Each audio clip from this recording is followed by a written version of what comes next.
जय संतोषी माता। दोस्तों, आप सभी का मेरे इस यूट्यूब चैनल में हार्दिक स्वागत है। दोस्तों, आज कार्तिक मास का शुक्रवार है और शुक्रवार के दिन माँ संतोषी की विशेष रूप से पूजा उपासना की जाती है और इस दौरान माता की आरती, पूजन तथा अंत में माता की कथा भी सुनी जाती है। तो दोस्तों, आज की इस वीडियो में मैं आपको शुक्रवार के दिन सुनी जाने वाली माँ संतोषी की व्रत कथा का रसपान कराने जा रही हूँ। तो चलिए वीडियो शुरू करते हैं। एक बुढ़िया माई थी। उसके 7 बेटे थे। 6 कमाने वाले थे जबकि एक निकम्मा था। बुढ़िया 6 बेटों की रसोई बनाती, भोजन कराती और उनसे जो कुछ जूठन बचती वह 7वें को दे देती। एक दिन वह अपनी पत्नी से बोला कि देखो मेरी माँ को मुझ पर कितना प्रेम है। वह बोली, हाँ क्यों नहीं, सबका जूठा जो तुमको खिलाती है। वह बोला, ऐसा नहीं हो सकता है। मैं जब तक आंखों से ना देख लूं मैं मान ही नहीं सकता। बहू हंसकर बोली, देख लोगे तब तो मानोगे ना। कुछ दिनों के बाद त्योहार आया। घर में 7 प्रकार के भोजन और चूरमे के लड्डू बने। वह जांचने को सिर दुखने का बहाना कर पतला वस्त्र सिर पर ओढ़े रसोई घर में सो गया। वह कपड़े में से सब देखता रहा। 6 भाई भोजन करने आए। उसने देखा कि माँ ने उनके लिए सुंदर आसन बिछाकर नाना प्रकार की रसोई परोसी और आग्रह करके उन्हें जमाया। वह देखता रहा। 6 भोजन करके उठे तब माँ ने उनकी जूठी थालियों में से लड्डुओं के टुकड़े उठाकर एक लड्डू बनाया। जूठन साफ कर बुढ़िया माँ ने उसे पुकारा कि बेटा, 6 भाई भोजन कर गए, अब तू ही बाकी है, उठ तू कब खाएगा। वह कहने लगा, माँ मुझे भोजन नहीं करना, मैं अब प्रदेश जा रहा हूँ। माँ ने कहा, कल जाता हो तो आज ही चला जा। वह बोला, हाँ आज ही तो जा रहा हूँ। यह कहकर वह घर से निकल गया। चलते समय पत्नी की याद आ गई। वह गौशाला में कंडे यानी कि उपले थाप रही थी। वहां जाकर बोला, हम जामो प्रदेश आवेंगे कुछ काल, तुम रहियो संतोष से धर्म अपनो पाल। वह बोली, जाओ पिया आनंद से हमारो सोच हटाए, राम भरोसे हम रहे ईश्वर तुम्हें सहाय। दो निशानी आपन देख धरू में थी, सुधी मति हमारी पिसारियो रखियो मन गंभीर। वह बोला, मेरे पास तो कुछ नहीं, ये अंगूठी है सो ले और अपनी कुछ निशानी मुझे दे। वह बोली, मेरे पास क्या है, ये गोबर भरा हाथ है। यह कहकर उसकी पीठ पर गोबर के हाथ की थाप मार दी। वह चल दिया और चलते चलते दूर देश पहुंचा। वहां एक साहूकार की दुकान थी। वहां जाकर कहने लगा कि भाई मुझे नौकरी पर रख लो। साहूकार को जरूरत थी तो बोला, रह जा। लड़के ने पूछा, तनख्वाह क्या दोगी। साहूकार ने कहा, काम देखकर दाम मिलेंगे। साहूकार की नौकरी मिली। वह सुबह 7 बजे से 10 बजे तक नौकरी बजाने लगा। कुछ दिनों में दुकान का सारा लेन देन, हिसाब किताब, ग्राहकों को माल बेचना, सारा काम करने लगा। साहूकार के 7-8 नौकर थे। वे सब चक्कर खाने लगे, ये तो बहुत होशियार बन गया। सेठ ने भी काम देखा और 3 महीने में ही उसे आधे मुनाफे का हिस्सेदार बना लिया। वह कुछ वर्ष में ही नामी सेठ बन गया और मालिक सारा कारोबार उस पर छोड़कर चला गया। इधर उसकी पत्नी को सास ससुर दुख देने लगे। सारी गृहस्थी का काम करा के उसे लकड़ी लेने जंगल में भेजते। इसी बीच घर के आटे से जो भूसी निकलती उसकी रोटी बनाकर रखती जाती और फूटे नारियल की नरेली में पानी। एक दिन वह लकड़ी लेने जा रही थी। रास्ते में बहुत सी स्त्रियां संतोषी माता का व्रत करती दिखाई दी। वहां मैं खड़ी होकर कथा सुनने लगी और पूछा कि बहनों, तुम किस देवता का व्रत करती हो और उसके करने से क्या फल मिलता है। यदि तुम इस व्रत का विधान मुझे समझाकर कहोगे तो मैं तुम्हारा बड़ा ही एहसान मानूंगी। तब उनमें से एक स्त्री बोली कि सुनो, ये संतोषी माता का व्रत है। इसको करने से निर्धनता दरिद्रता का नाश होता है और जो कुछ मन में कामना हो वह सब संतोषी माता की कृपा से पूरी होती है। तब उसने उससे व्रत की विधि पूछी। वह भक्तनी स्त्री बोली कि 1.25 आने का गुड़ चना लेना, इच्छा हो तो 5.25 आने का लेना या फिर 1.25 रुपये का भी सहूलियत के अनुसार लाना। बिना परेशानी और श्रद्धा व प्रेम से जितना भी बन पड़े सवाया लेना। प्रत्येक शुक्रवार को निराहार रहकर कथा सुनना। इसके बीच कर्म टूटना नहीं चाहिए। लगातार नियम पालन करना। सुनने वाला कोई ना मिले तो घी का दीपक जला उसके आगे या जल के पात्र को सामने रखकर कथा कहना। जब कार्य सिद्ध ना हो तो नियम का पालन करना और कार्य सिद्ध हो जाने पर व्रत का उद्यापन करना। 3 मास में माता फल पूरा करती है। यदि किसी के भी ग्रह खोटे भी हों तो भी माता वर्ष भर में कार्य सिद्ध करती है। फल सिद्ध होने पर उद्यापन करना चाहिए, बीच में नहीं। उद्यापन में 2.5 सेर आटे का खाजा तथा इसी परिमाण से खीर तथा चने का साग करना।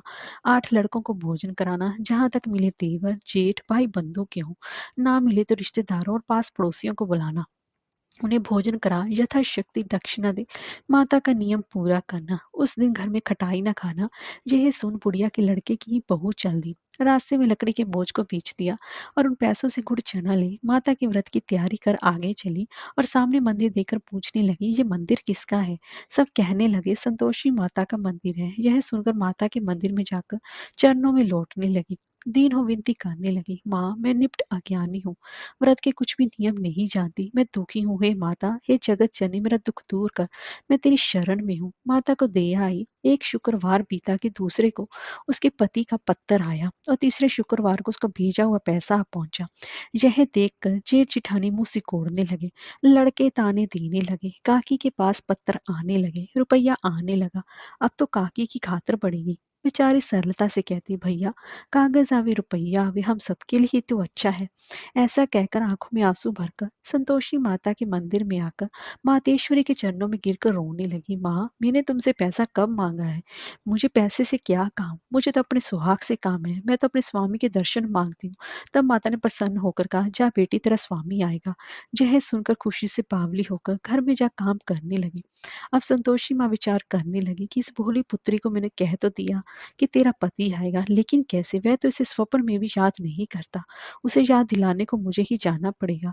इस तरह माता जी उस बुढ़िया के बेटे के पास जाकर स्वप्न में प्रकट हो कहने लगी, साहूकार के बेटे सो रहा है या जागता है?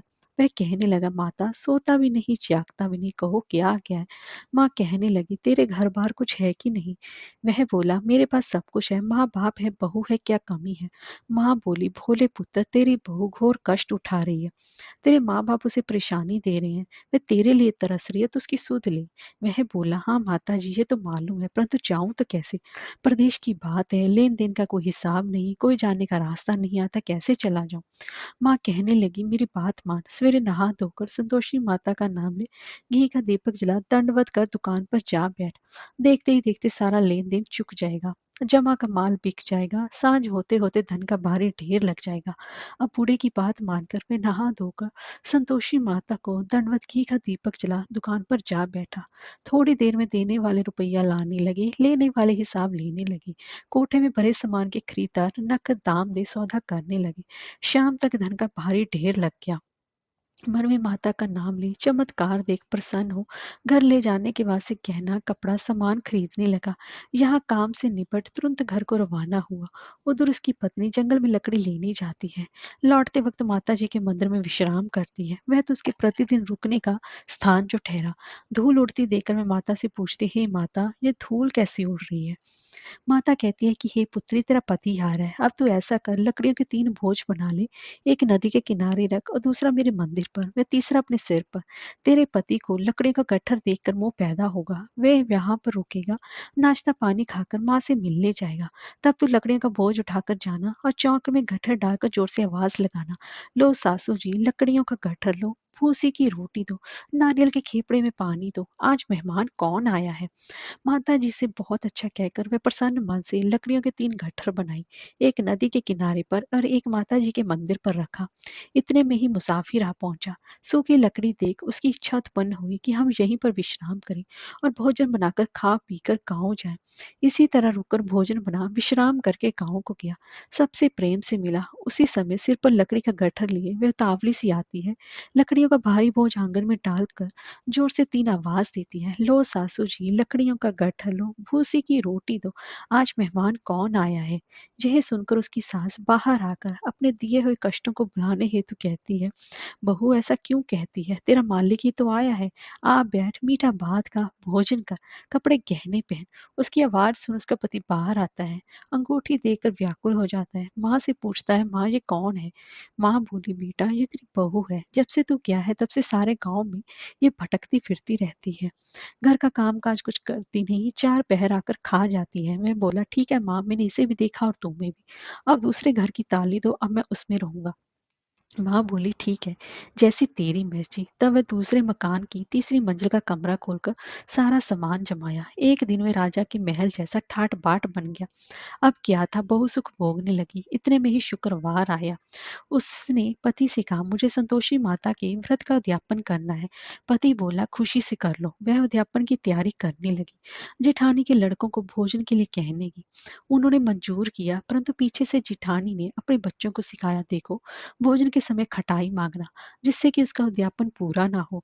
लड़के जीमने आए, खीर खाना पेट भर खाया, परंतु बाद में खाते कहने लगे, हमें खटाई दो, खीर खाना हमको नहीं भाता। देखकर अरुचि होती है। वे कहने लगे, भाई खटाई किसी को नहीं दी जाएगी, ये तो संतोषी माता का प्रसाद है। लड़के उठ खड़े हुए, बोले पैसा लाओ। बोली बहू कुछ जानती नहीं थी, उन्हें पैसे दे दिए। लड़के उसी समय हट करके इमली खटाई ले खाने लगे। यह देखकर बहू पर माता जी ने कोप किया। राजा के दूत उसके पति को पकड़कर ले गए। जेठ जेठानी मनमाने वचन बोलने लगे। लूट लूट कर धन इकट्ठा कर लाया है, अब सब मालूम पड़ जाएगा जब जेल की मार खाएगा। बहू से ये को सब कुछ सहन नहीं हुआ। रोती हुई माता जी के मंदिर गई, कहने लगी, हे माता तुमने क्या किया? हंसाकर अब भक्तों को रुलाने लगी। माता बोली, बेटी तूने उद्यापन करके मेरा व्रत भंग किया है। वे कहने लगी, माता मैंने कुछ अपराध किया है, मेरे तो भूल से लड़कों को पैसे दे दिए थे, मुझे क्षमा करो, मैं फिर तुम्हारा उद्यापन करूंगी। माँ बोली, अब भूल मत करना। अब वे कहती, अब भूल नहीं होगी, अब बताओ वे कैसे आएंगे? माँ बोली, जा पुत्री, तेरा पति तुझे रास्ते में आता मिलेगा। वह निकली और रास्ते में पति आता मिला। वह पूछी, कहाँ गए थे? वह कहने लगा, इतना धन जो कमाया है उसका टैक्स राजा ने मांगा था, मैं भरने गया था। वह प्रसन्न हो बोली, भला हुआ, अब घर को चलो। कुछ दिनों के बाद फिर शुक्रवार आया। वह बोली, मुझे फिर माता का अध्यापन करना है। पति ने कहा, करो। बहू फिर जेठ के लड़कों को भोजन को कहने गई। जेठानी ने एक दो बातें सुनाई और सब लड़कों को सिखाने लगी, तुम सब लोग पहले ही खटाई मांगना। लड़के भोजन से पहले कहने लगे, हमें खीर नहीं खानी, हमारा जी बिगड़ता है, कुछ खटाई खाने को दो। वह बोली, खटाई किसी को नहीं मिलेगी, आना हो तो आओ। वे ब्राह्मण के लड़के लाकर भोजन कराने लगी। यथाशक्ति दक्षिणा की जगह एक एक फल उन्हें दिया। संतोषी माता प्रसन्न हुई। माता की कृपा होते ही नवमे मास में उसके चंद्रमा के समान सुंदर पुत्र पैदा हुआ। पुत्र को पाकर वे प्रतिदिन माता जी के मंदिर को जाने लगी। माँ ने सोचा, ये रोज आती, आज क्यों ना इसके घर चलूं। यह विचार कर माता ने भयानक रूप बनाया। गुड़ चने से सना मुख, ऊपर से उनके समान होठ, उस पर मक्खियां भिन भिना रही थी।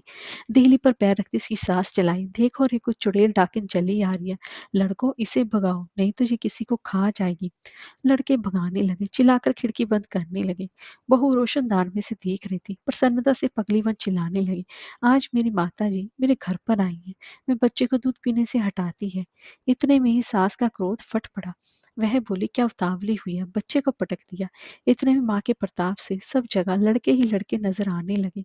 वह बोली, माँ मैं जिसका व्रत करती हूँ, जो संतोषी माता है। सबने माता जी के चरण पकड़ लिए और विनती कर कहने लगे, हे माता, हम मूर्ख हैं, अज्ञानी हैं, तुम्हारे व्रत की विधि हम नहीं जानते। व्रत भंग कर हमने बड़ा ही अपराध किया है। हे जगमाता, आप हमारा अपराध क्षमा करो। इस प्रकार माता प्रसन्न हुई और बहू को प्रसन्न और जैसा फल दिया, हे माता वैसा ही सबको देना। कहानी कहने वाले सुनने वालों की सभी की मनोकामनाओं को पूर्ण करना। जय हो संतोषी माता।